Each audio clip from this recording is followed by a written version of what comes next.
if a and b two integers such that a into b is equal to 0. ஏவும் பியும் ஒரு numbers, இது ஒரு நம்பர் அது ஒரு நம்பர், ரெண்டுத்தையும் மல்டிப்ளை பண்ணால் நமக்கு 0 வரணும். அப்போ இது எந்த ஆப்ஷன் இதுக்கு சரியாக இருக்கும்? இந்த கண்டிஷனுக்கு பார்ப்போம். இப்போ ஏவும் 0 பியும் 0. இப்போ நமக்கு என்ன வேணும்? ab is equal to 0. இப்போ ஏவும் 0 மல்டிப்ளை பியும் 0. அப்போ ஆன்சர் 0. ஆப்ஷன் 1 வருதா? இருந்தாலும் ரெண்டை பார்ப்போம். a 0 b not equal to 0. அப்போ a 0 b not equal to 0 1 வச்சுக்கோ. அப்போ 0 into 1 ஆன்சர் நமக்கு 0. அப்போ இதுவும் வருது. ஸோ ஆப்ஷன் 4க்கு வாங்க. a not equal to 0. அப்போ ஏவுக்கு வேல்யூ 1 வைங்க. இன்ட்டு பிக்கு இஸ் equal to 0னா பிக்கு வேல்யூ 0 வைக்கிறோம். அப்போ 1 into 0 0. அப்போ இதுவும் வருது.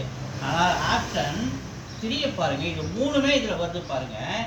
a is equal to 0 or a is equal to 0. எங்கே இருக்கு? a is equal to 0. அப்போ நான் b not equal to 0 இது இருக்கா? ஆப்ஷன் 2 இதில் வந்து போச்சு. b is equal to 0. ஆனால் b is equal to 0னா a வந்து not equal to 0வா இருக்கணும். அவங்க பாருங்க, b is equal to 0, a not equal to 0. Option 4ம் இதில் வந்து போச்சு. அதுக்கடுத்து 1 பாருங்க, போத் ரெண்டுமே 0, ஏவும் 0 பியும் 0. அப்போ ஆப்ஷன் 1 இதில் வந்து போச்சு. அப்போ இது 3 விட ஆப்ஷன் 3 தான் இதுக்கு சரியான ஆப்ஷனாக இருக்கும். அப்போ 3 இஸ் ஆப்ஷன்.